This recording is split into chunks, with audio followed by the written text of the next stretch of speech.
Looks so good. I was craving cinnamon rolls, but my sourdough starter wasn't ready, so let me show you how to make these with active dry yeast instead. I'm going to show you an in-depth tutorial on how to create these. I start out with 150 grams of warm milk. Next, we're going to add in 10 grams of our active dry yeast.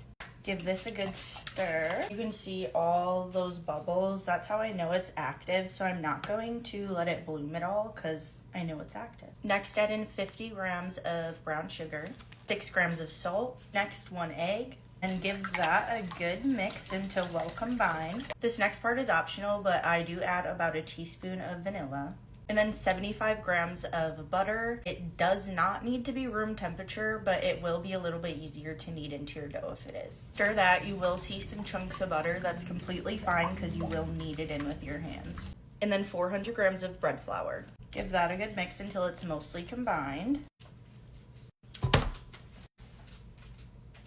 No freaking way. I have more, but what the heck? That's so stupid. Once your dough is looking like this, clean off your dough whisk and you're going to start hand kneading. Your dough should feel wet, but it should not be sticking to your hands at all. After you're done kneading and there are no dry spots left in your dough, you're going to cover this and let it rest for a half hour on your counter. After a half hour, this is what we're looking like. Go ahead and knead this until the top is completely smooth. This is important to ensure that that butter is spread evenly throughout your dough. After 4 minutes, this is what our dough is looking like. Cover this, let this rest on your counter. I'm not sure how long this is gonna take, so I am timing it and I will let you guys know once it's done. We go from this to this. My dough took 3 hours to be ready to be shaped, but my house is super cold right now, so that's why. When it's ready, you should be able to pour it without it sticking into the bowl. Before we roll our dough out, let's make our filling really quick. 1 stick of room temperature butter, and then 125 grams of brown sugar and 12 to 15 grams of cinnamon. You can use a fork or a whisk, but I'm gonna go ahead and use a hand mixer. Make sure you don't overmix this. This is what it should look like. Set this aside and let's roll out our dough. Very lightly flour your surface. Start by flattening it out with your fingertips. This can make 6 giant cinnamon rolls, which I prefer and I'm gonna make today. You can roll it out and make more as you please. Once I'm done rolling out, I will show you what it looks like. This is roughly the size I aim for when I am going to make 6 giant cinnamon rolls. Now we're gonna grab our filling in a spatula and just go ahead and evenly distribute that on our dough. Here's what it looks like with your filling evenly spread.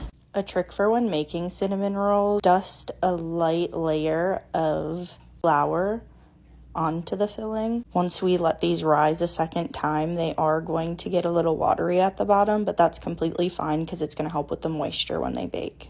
You can use a bench scraper or a knife. I'm going to use a pizza cutter and I'm going to cut out the strips for my cinnamon rolls. After you have your strips cut, you're going to roll those up. Here's what they look like. Cover these and let them rest for at least 30 minutes or until they double in size, puff up a little, and then we'll go ahead and bake these. When they look like this, you are going to preheat your oven to 350 and we are going to go ahead and make our frosting. You're gonna need 3 cups of powdered sugar, a half a cup of butter or a stick, a teaspoon of vanilla, a dash of salt, and a teaspoon of any kind of milk.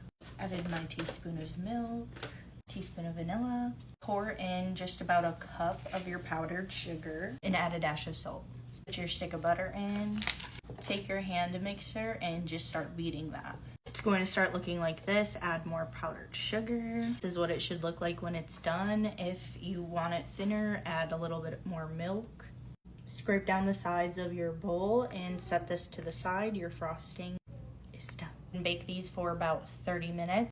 After they're done baking, this is what we're left with. Let's frost one.